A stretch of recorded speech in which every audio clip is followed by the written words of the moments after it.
We're first going to go ahead and download the program,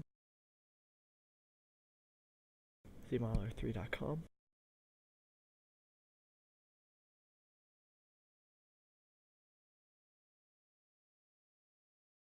Once the website is loaded, on the right hand side it says download Zmodeler 3. Click the download button. I already had it downloaded, so I might go ahead and cancel it.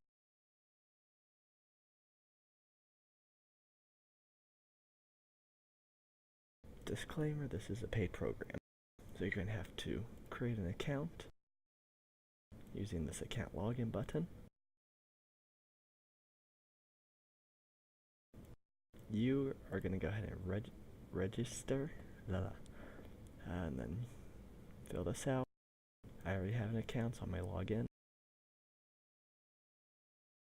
Once you have created an account, it's going to redirect you to your account homepage.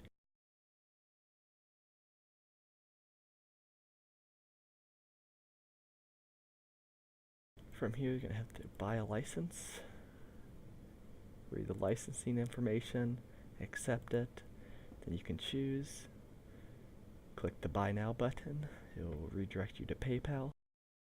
After that, they're going to show up in available licenses. Before you can do that, you have to add a platform. I have already done so. It's my computer. So you're going to get this platform ID from Zmodeler.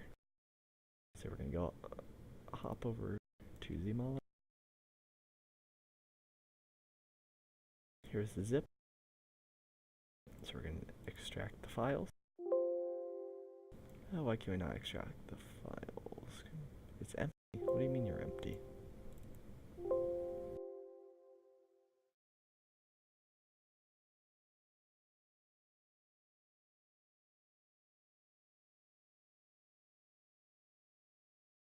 So this will be inside of that Zmodeler zip. You can go ahead and put this wherever you want. I'm going to put it in my secondary hard drive program. Drop it in. From there, you can go ahead and create a shortcut on your desktop. Right click, create shortcut. Drag that to your desktop.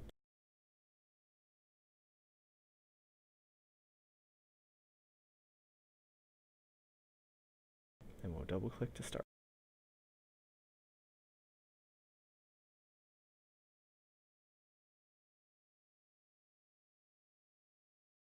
First thing we need to do is go up here to the question mark, license information, and get our platform ID. Enter your platform ID, the name, then fill this out, submit, create a new platform. Go to My Licenses. You need to activate that license using the platform. Once you have that, it'll give you a license key. We're going to go ahead and copy that license key. Go back to Zmodeler and hold Shift. The license key will pop up and it will say verification failed. Go over here. You're going to click Validate. Your validation key will pop up.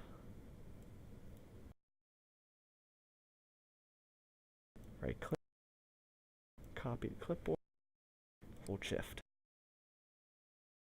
And then it will say license validity, or validated, I can't even say that, blah blah. So, how many days left you have. Click OK, and you're finished with the online portion.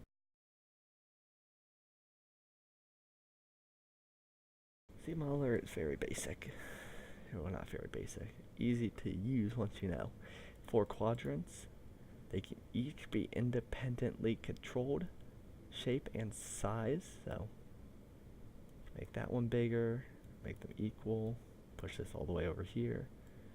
Do things like that. I like to set it up kind of like this.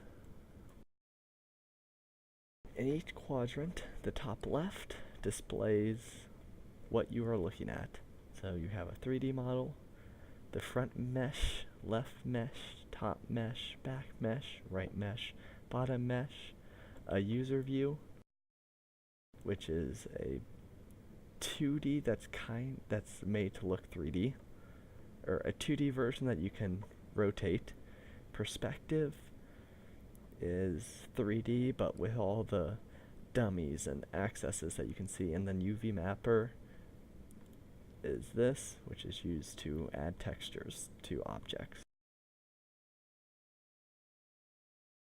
The top material browser is a red circle on top of green. This is where all your vehicle materials will appear. Most likely using this for GTA. So GTA vehicle generic. These are all your shader values, and these will be applied depending on what part of the vehicle you are using. The gray texture browser button is to the right of material browser. This is where you can add your PNG, DDS files. I think it also, there's all the files it accepts. You can add those, we'll open. It will appear here. You can look at it. If you import something and it's missing a texture file, it will appear here. You can replace it then with the correct texture file. You have create, display, modify, and select will be used for your GTA modding. So create and then a copy.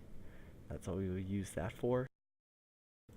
Also, if you get more advanced, there's polygons that you can create, and then UV map to fill in holes or create a light bar or such. Display will be used for dummies. Then accesses, so center local accesses will be used to, let's say, we have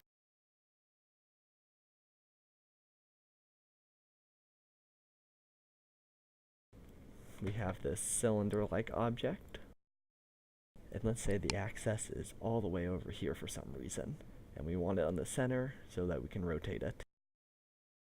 Click that, click, and then it will center it wherever the object is.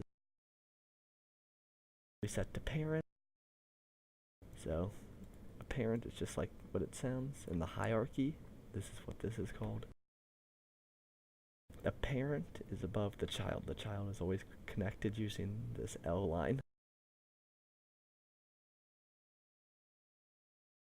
To rename, just double click. The check mark will make the object appear or disappear. Isolate to isolate the layer. So now I can work with just the dummy, or I can work with just the cylinder. I know this isn't a cylinder. I don't know what it's called. Over here, file, we have all the important. So new, open, save, save as, you know what those do. Import and export. So import will be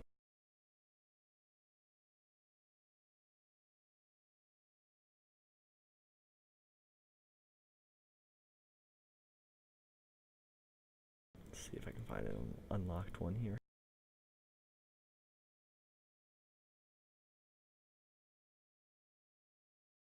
Oh, that's for, okay. Disregard what I just did. So import is for WTFs or any of these supported formats. There's also an import button right here. It's the blue arrow. Blue arrow. The red arrow is export. So this is how you export your YFT files or anything else if you're choosing.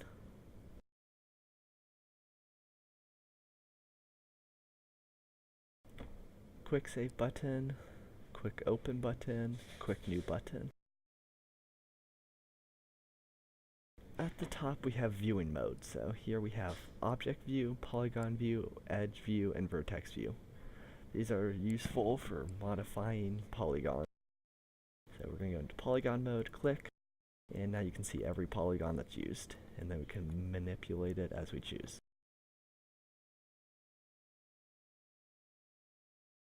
move, rotate, scale, delete, attach, and they're all very self-explanatory. So we're going to use the move on the X and Y axis. You can see this right here. Y is up, X is down, or excuse me, Y is up and down, X is left and right, and Z is towards you and away from you.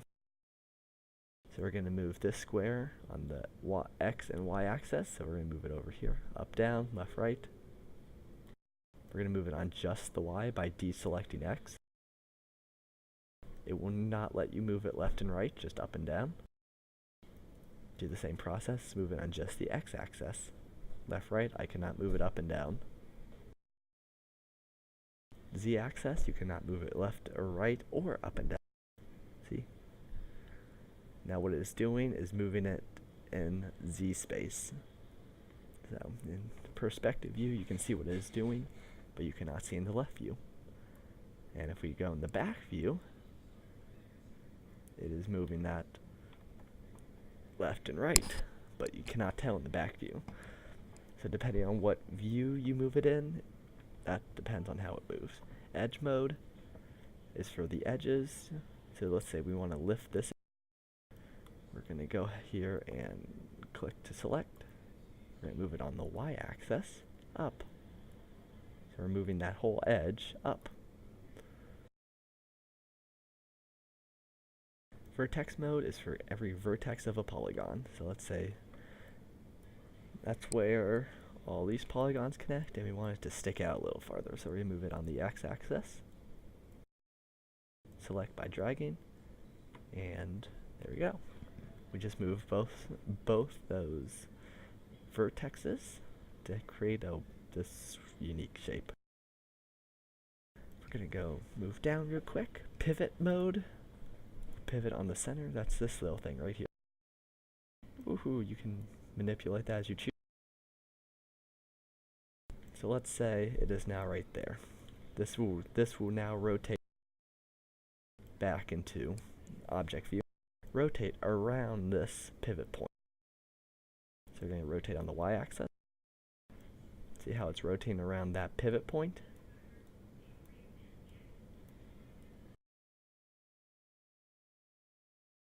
Now let's say we turn off pivot mode. It will now pivot on its axis right there.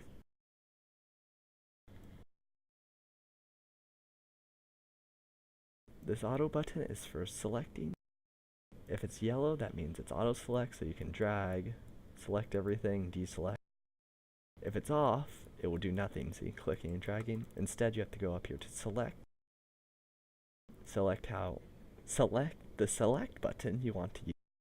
Then you right click and it will turn orange. I always leave that on. And then the selected button will show you if you have anything selected or not. So if it's red, you have something selected. If it's blue, there is nothing selected.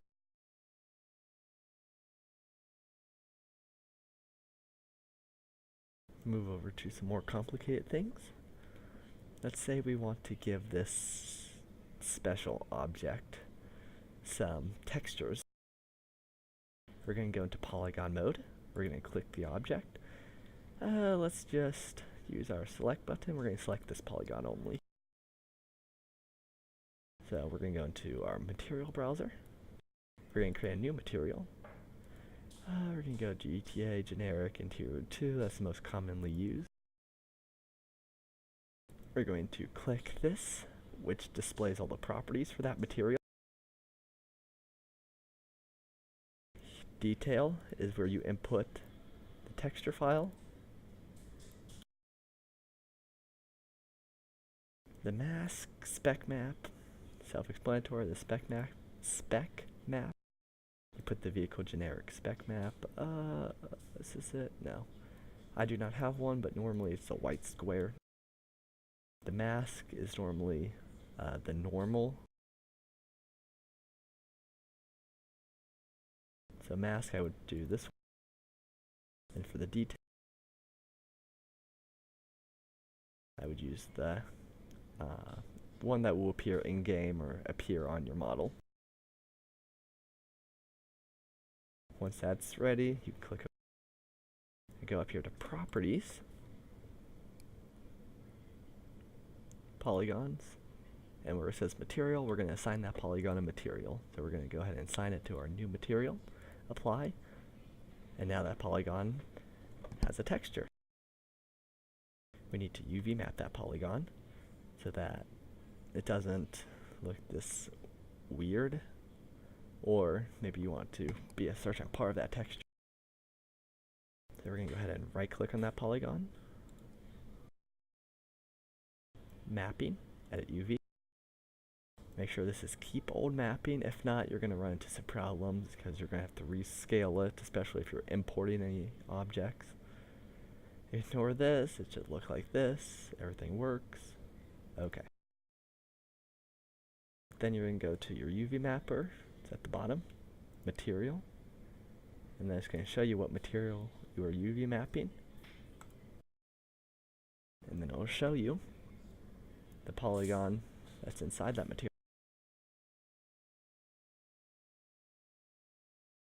Go ahead, we can move that around just like we could in any view.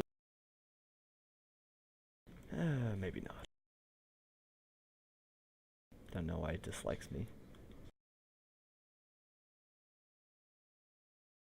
There you go. Apparently you can't do that in polygon mode. Never run into that before. So you can move this around. You can see on my polygon what it is doing. You can scale this. So let's say we just want it on top of this one hole right there, right in the center. It's like the Illuminati watching you.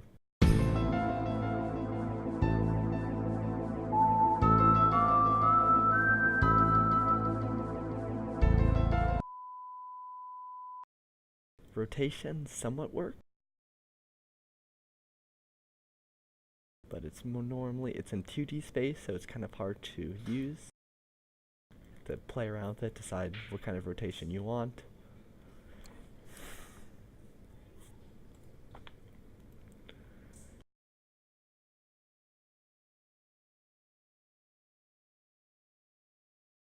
Right, yeah, forget that, don't do that. Let's get out of UV mapper, click something else. Ooh. And you're done. UV map that. Now let's say you have a model, another 3D Zmodeler 3 file. We can go here, File, Merge, and then select your Z3D file, and it'll merge in. It'll give you the selection of what objects you want to merge in. So you can click All. Oh shoot, I wish I hadn't done that. You click None, it deselects. Or you can click that. Let's say you want collisions in. Oh wait, I don't want collisions. You can invert it. So now it'll select everything but those 3 collisions. And then you can click merge. It'll bring everything in. This brings us to the structure and LODs. Up here, we have this little area called either the hierarchy, which is just the hierarchy, structure, or the properties, which we already viewed. Structure is LOD, so if it looks like there's just a bunch of random dummies, that's because there are dummies. This is what the computer sees. But when it opens it up in game, LODs, boom, that's what you see. Then you can work with this. LO is level of detail. L1 level of detail, it's a little bit farther away. L2 is even farther away. L3 is very far away, and L4 is so far away that you don't even need to see it.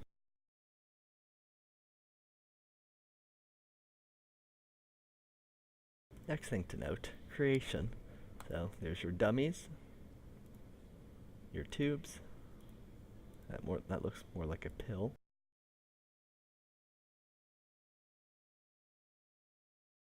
Oh, it's called a capsule. Your code.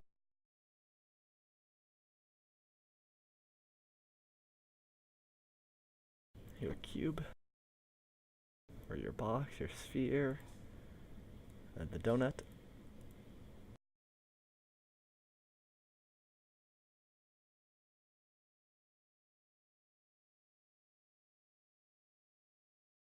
And then your pipe-like object. to get rid of something, you can go over here, right click, edit, delete.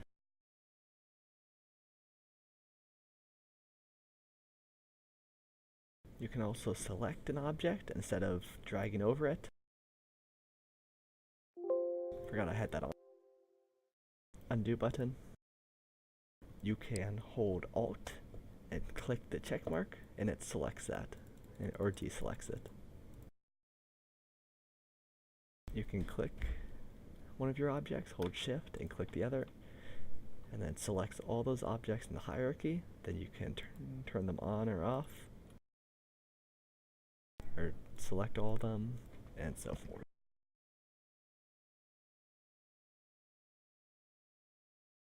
Select all of it, delete. Delete function under modify. I think that's about it. If you have questions, comment them. Might make another video if you guys are curious.